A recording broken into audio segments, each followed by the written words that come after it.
Okay, இன்றைக்கி market போய்ட்டு வரக்கே 9:30 ஆயிடுச்சுங்க. ஸோ வந்தோடனே இல்லை ஃப்ரிட்ஜில் எல்லா காய்கறிகளையும் எடுத்து வச்சுட்டேன். இப்போ வந்து மதியத்துக்கு வந்து பீட்ரூட் சாம்பார், பீட்ரூட்டு கீரை பொரியல், ரசம் செஞ்சிடலாம் அப்படின்னு சொல்லிட்டு தான் இப்போ ஸ்டார்ட் பண்ண போகிறேன். இப்போ வந்து பாருங்கள், இந்த 2 பீட்ரூட் வந்து $3 அப்படின்னு சொல்லிட்டு இன்றைக்கி வாங்கியிருந்தேன். இப்போ வந்து பீட்ரூட் சாம்பார் செய்கிறதுக்கு ஒரு 3/4 டம்ளர் துவரம்பருப்பு எடுத்து நல்லா வாஷ் பண்ணி வச்சுட்டேன். அதுக்கப்புறம் வந்து ஒரு பாத்திரத்தில் தண்ணி ஊற்றி, தண்ணி சூடானதுக்கப்புறம் இந்த துவரம்பருப்பு, ஒரு தக்காளி, மீடியம் சைஸ் தக்காளி 2, அப்புறம் பீட்ரூட்டு எல்லாமே கட் பண்ணி போட்டுக்கலாங்க. இந்த பீட்ரூட் ரொம்ப பெருசாக இருக்கிறதுனால நான் வந்து ஒரு 3/4 மட்டும் போட போகிறேன், மீதி வந்து எடுத்து வச்சிட போகிறேன்.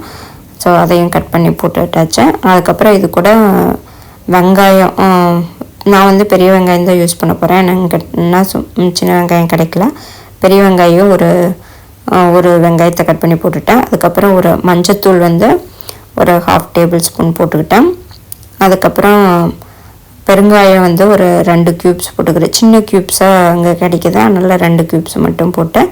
அது கூட உப்பும் போட்டு அதை வேக வச்சுட்டேன். அடுத்து வந்து ரைஸுக்கும் தண்ணி ஊற்றி எலக்ட்ரிக் குக்கரில் வச்சாச்சு. அப்புறம் வந்து கீரை பொரியலுக்கும் வந்து நான் எல்லா கீரையெல்லாம் கட் பண்ணி ரெடி பண்ணி வச்சுட்டேன். நான் எப்பவுமே கீரை பொரியல் செய்கிறதுக்கு வந்து வரமிளகாய் தான் யூஸ் பண்ணுவேன். பொரியலுக்கு எல்லாமே வரமிளகாய் யூஸ் பண்ணும்போது தான் நல்லாயிருக்கும். அதனால் நான் வரமிளகாய் தான் யூஸ் பண்ணுறேன்.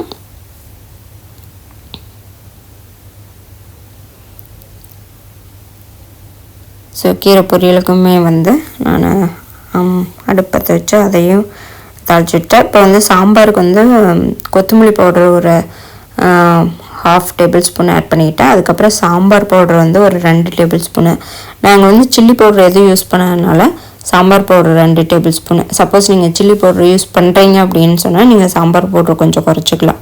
ஏன்னா காரத்துக்கு வந்து இங்கே சாம்பார் பவுடரில் தான் கொஞ்சம் கிடைக்கும், அதனால் 2 டேபிள் ஸ்பூன் போட்டுக்கிட்டேன்.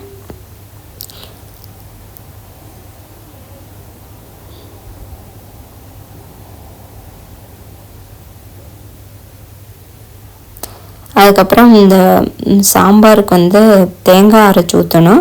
அதனால் வந்து தேங்காய் அதுக்கு ரெடி பண்ணிகிட்ருக்குறேன். எங்கள் வீட்டில் ஃப்ரோசன் தேங்காய் தாங்க கிடைக்கும், அதனால் அதை கட் பண்ணி இந்த பேக்கெட், நான் எப்போவுமே ஃப்ரோசன் தேங்காய் வாங்கினா அதை இது மாதிரி பேக்கெட்டை ஓப்பன் பண்ணி க்யூப்ஸாக கட் பண்ணி ஒரு பாக்ஸில் போட்டுக்குவேன். இல்லை அப்படின்னு சொன்னால் ஒவ்வொரு டைமும் அந்த பேக்கெட்லேருந்து எடுத்து கட் பண்ணுறதுங்கிறது ரொம்ப சிரமமாக இருக்கும். அதனால் இது மாதிரி பண்ணிக்குவேன். அப்புறம் ஃப்ரோசன் தேங்காயை நான் டைரெக்டாகவும் சட்னியெல்லாம் அரைக்க ஆட் பண்ண மாட்டேன். எப்பவுமே மைக்ரோவேவில் ஒரு 30 to 60 செகண்ட் வச்சு சூடு பண்ணதுக்கப்புறம் தான் நான் வந்து மிக்சியில் போட்டு அரைப்பேன். இல்லைன்னு வச்சுங்களேன், ஒரு மாதிரி திப்பிரியாக அரைக்க முடியாது. ஃபஸ்ட்டு கொஞ்சம் நேரம் வெயிட் பண்ணி தான் அரைக்கிற மாதிரி ஆகிடும். ஆனால் மைக்ரோவேவில் வச்சா இமீடியட்டாக அரைச்சிடலாம். இப்போ வந்து சாம்பாருக்கு தேவையான புளியும் வந்து நான் கரைச்சி ஊற்றிக்கிறேன். நான் புளி வந்து ஒரு சின்ன லெமன் சைஸ் புளி தாங்க எடுத்திருந்தேன், அதையும் கரைச்சி ஊற்றிட்டேன். இப்போ வந்து இந்த தேங்காயை அரைச்சிக்கலாம். தேங்காயை அரைக்கும் போது நான் ஒரே ஒரு பச்சை மிளகாய் மட்டும் போட்டு அரைக்கிறேன். ஏன்னா சாம்பார் தூள்லேயும் எங்களுக்கு கொஞ்சமாக தான் காரம் இருக்குது, அதனால் வந்து ஒரு பச்சை மிளகாய் ஒன்று ஆட் பண்ணிக்கிறேன்.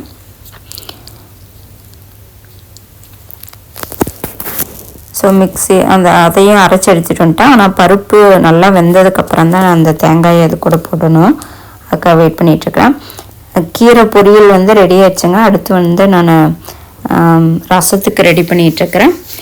ரசத்துக்கு வந்து நான் தக்காளி ரசம் தான் வைக்க போகிறேன். அது வந்து முதலியே வரமிளகாயும் கருவேப்பிலையும் போட்டு தாளித்து விட்டு அதுக்கப்புறம் தக்காளி ஆட் பண்ணி அதையும் வந்து நல்லா வதக்கி விட்டுட்ருக்குறேன்.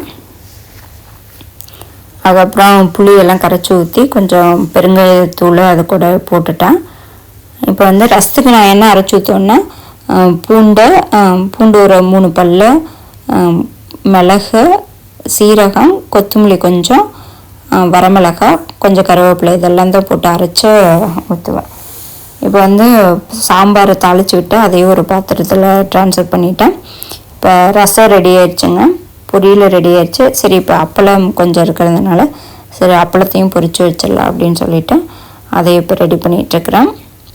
ஏன்னா போன வாரம் தான் அப்பளம் பாதி யூஸ் பண்ணினேன். சரி மீதி வந்து அப்படியே வெளியில் வச்சுருந்தா ஒரு மாதிரி ஆகிடும் அப்படின்னு சொல்லிட்டு சரி இந்த வாரமே போட்டுடலாம் அப்படின்னு சொல்லிட்டு. அது இல்லாமல் எங்கள் பசங்களுக்கு வந்து ரைஸுனாவே பிடிக்காது. ஆனால் அப்பளம் செஞ்சு வச்சுருந்தா ஏதோ அந்த அப்பளத்தை சாப்பிட்டுக்கிட்டாவது கொஞ்சமாவது ரைஸை சாப்பிடுவாங்கன்னு சொல்லிட்டு தான் இதையும் பொரிச்சு வச்சேன். இவ்வளோதாங்க எங்கள் லன்ச் மெனு இன்றைக்கி. நீங்கள் உங்கள் வீட்டில் என்ன செஞ்சீங்க அப்படிங்கிறத கமெண்ட்ஸில் அப்டேட் பண்ணுங்கள். இந்த வீடியோ பிடிச்சிருந்தா லைக் பண்ணுங்கள், ஷேர் பண்ணுங்கள், மறக்காமல் சேனலை சப்ஸ்கிரைப் பண்ணுங்கள். தேங்க்யூ ஃபார் வாட்சிங்.